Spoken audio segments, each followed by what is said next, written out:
काल माझ्याकडे एक पेशंट आली, वय वर्ष 60. त्यांचा मुलगा त्यांना माझ्याकडे घेऊन आला होता. त्यांचं वय अराउंड 38 ते 40 असेल मुलाचं. त्या माझ्याकडे तक्रार घेऊन आलं होती की त्यांना सिव्हिअर हायपर ॲसिडिटी आहे, हेडेक आहे, लेफ्ट साईडला थोडंसं चेस्ट पेन पण होते, गॅसेस आहेत.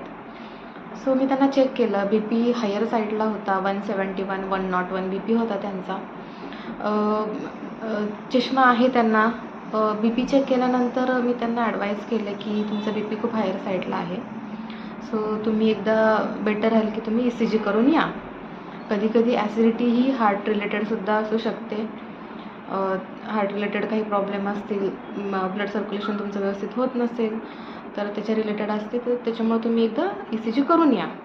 परंतु त्यांचा मुलगा काही ऐकायला तयार नाही. ते म्हणाले की मॅडम तुम्ही त्यांना फक्त एक इंजेक्शन द्या, एक गोळी द्या 2 दिवसांसाठी आणि मग ते कमी होऊन जाईल. त्यांना नेहमीच असं होतं. मी त्यांना विचारलं की प्रत्येक वेळेला त्यांचा बी पी हा हायर साईडलाच असतो का?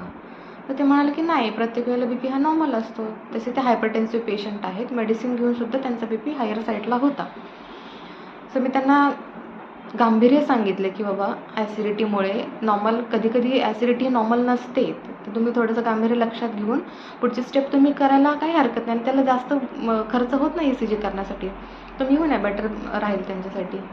सो ते म्हणले की ठीक आहे. मग मी एका ECGच्या ठिकाणी फोन केला त्यांना. माझा फोन चालू असतानाच ते म्हणाले मॅम हम वहाँ पे नहीं जाने वाले, लेकिन फिर भी आप दे दो, हमें लगता है तो हम जाएंगे.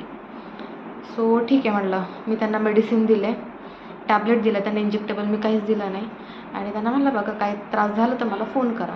दुसऱ्या दिवशी सकाळी त्यांचा फोन आला की मॅडम तुम्ही जे सांगत होता ते बरोबर होतं, ते आम्ही ऐकायला पाहिजे होतं. रात्रीतून आईला खूप त्रास झाला, आम्ही मोठ्या हॉस्पिटलमध्ये त्यांना ॲडमिट केलं, ECGमध्ये चेंजेस आले आणि आज त्यांचा CAG आहे. सो मला तुम्हाला एकच सांगायचं आहे की नॉर्मल ॲसिडिटी होत असेल, तुम्ही 100% डॉक्टरांकडे जा. बी पी एकदा चेक करून घ्या, सगळ्या गोष्टी चेक करून घ्या. नॉर्मल ॲसिडिटीची गोळी तुम्ही खाऊन ती तात्पुरती कमी येते, पण कधी कधी ती हार्ट रिलेटेड असते, त्याच्यामुळे त्याच्याकडे दुर्लक्ष अजिबात करू नका.